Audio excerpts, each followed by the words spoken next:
فتلك مضى السلام علیکم ناظرین، میں عابدہ بیگم آپ سب کا اپنے چینل پر دل سے استقبال کرتی ہوں۔ امید ہے آپ سب بہت ہی خیریت سے ہوں گے۔ ناظرین، ہم نے قرآن شریف کے ساتھ ساتھ اردو سیکھنے کا جو سفر شروع کیا ہے، تو اللہ تعالیٰ اس میں ہمارے لیے آسانی فراہم کریں گے۔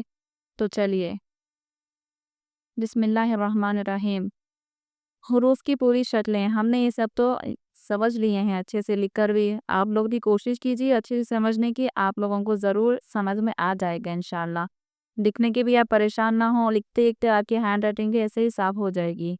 تو چلیے، یہ ہے مختلف حروف، صاد، شین، میم، یہ سارے الگ الگ حروف آپ کو لکھ کر بتا رہے ہیں۔ دیکھیے آگے چلتے ہیں۔ دیکھیے، یہ ہے ایک حرف کی مختلف شکلیں، یعنی کہ ایک حرف کو آپ کتنے شکل کے ساتھ اردو میں لکھنے کے لیے استعمال ہوتا ہے۔ یہ دیکھیے، با کی 4 شکلیں ہیں، پا کی 4 شکلیں۔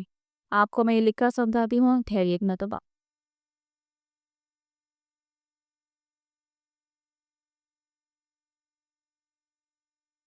دیکھیے، یہ ہو گیا ہے با کی یہ ایک شکل ہے، یہ ایک شکل ہے، یہ ایک شکل ہے، یہ ایک شکل ہے، ٹھیک ہے۔ دیکھیے تو با ایسے اس کے لیے آئے گا، با الف کے ساتھ لکھیں گے، باہر، یہ ایک لفظ بن گیا، اور اس کے ساتھ ایک لفظ باہر، یہ اس کے لیے ہو گیا، ٹھیک ہے۔ اور یہ تیسرا وہ ہے بس ہو گیا، اور یہ چوتھا والا ہے ایسے میں،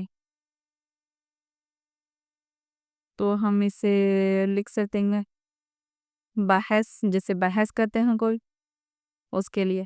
تو دیکھیے، ایک حرف سے لکھنے کے وقت الگ الگ شکلیں بنتی ہیں۔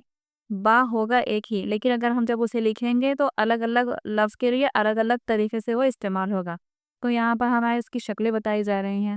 دیکھیے، پا کی شکلیں، تا کی شکلیں، تا جیم چھیم ہا خا، سارے حروف الگ الگ لفظ کے لیے الگ الگ طریقے سے استعمال ہوتے ہیں۔ جیسے میں نے آپ کو بات کی مثال سے سمجھایا، ایسے ہی آپ لوگ ساری شکلوں کو سمجھ لیں گے۔ جب آپ لوگ اردو لکھنا سیکھ لیں گے تو آپ لوگ کو سمجھ میں یہ آ جائے گا ساری شکلیں کہ کیسی ہوتی ہیں یہ، ٹھیک ہے۔ تو چلیے آگے چلتے ہیں۔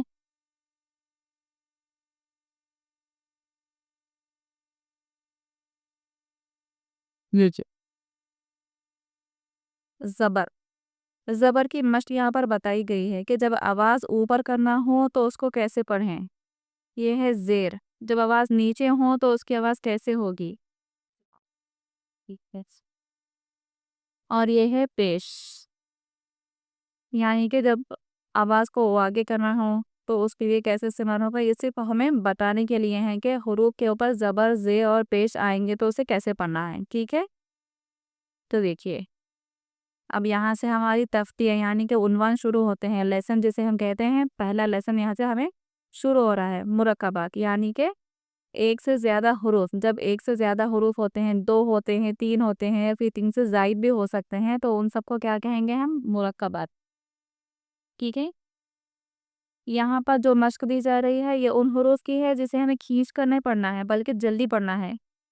نہ زبر کھینچنا ہے، نہ زیر کھینچنا ہے، اور نہ ہی پیش کھینچنا ہے۔ صرف ایک ورڈ بننا ہے، جب 2 لفظوں یا 3 لفظوں سے جل کے جب ایک ورڈ بنے گا جسے ہم کھینچے نہیں بلکہ جلدی پڑھیں، جیسے یہ ہے دس، در، دب، در، اب، رب، زن، دم، یہ ہو گئی زبر کی مثالیں۔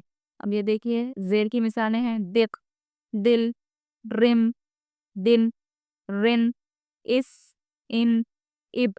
دیکھیے ہم لوگ یہ جلدی پڑھ رہے، یعنی کہ کون سا بھی ورڈ کھینچنے کے لیے استعمال نہیں ہو رہا ہے، بس پڑھنے کا پروننسیشن اچھے سے دیکھ کے سمجھیں کہ کہاں زبر لگا کر پڑھنا ہے، کہاں زیر لگا کر پڑھنا ہے، ہمیں یہ دھیان رکھنا ہے۔ یہ دیکھیے پیش کی مثال، دم، ان، اس، عرف، رخ، رک، رت، در۔ اب یہاں پر اس ہے، ہم اسے کہیں گے اس، اور اگر اس کہنا ہوگا تو ہم ایسے ہی لکھیں گے اس۔ پڑھتے وقت اس کا فرق ہمیں خود بخود سمجھ میں آ جائے گا۔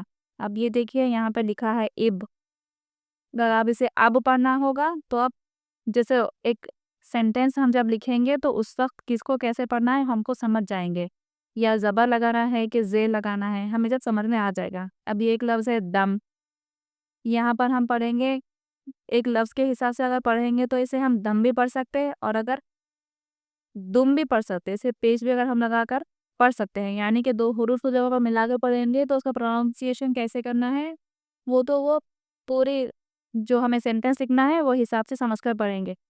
ٹھیک ہے ناظرین، آپ لوگ سمجھیے، اس کی مشق کیجیے کہ جب دو لفظ ایک دوسرے کے ساتھ مل کر آئیں گے تو اسے کیسے پڑھنا ہے۔ پھر ہم ملیں گے آگے کے سبق میں انشاءاللہ۔ اللہ حافظ۔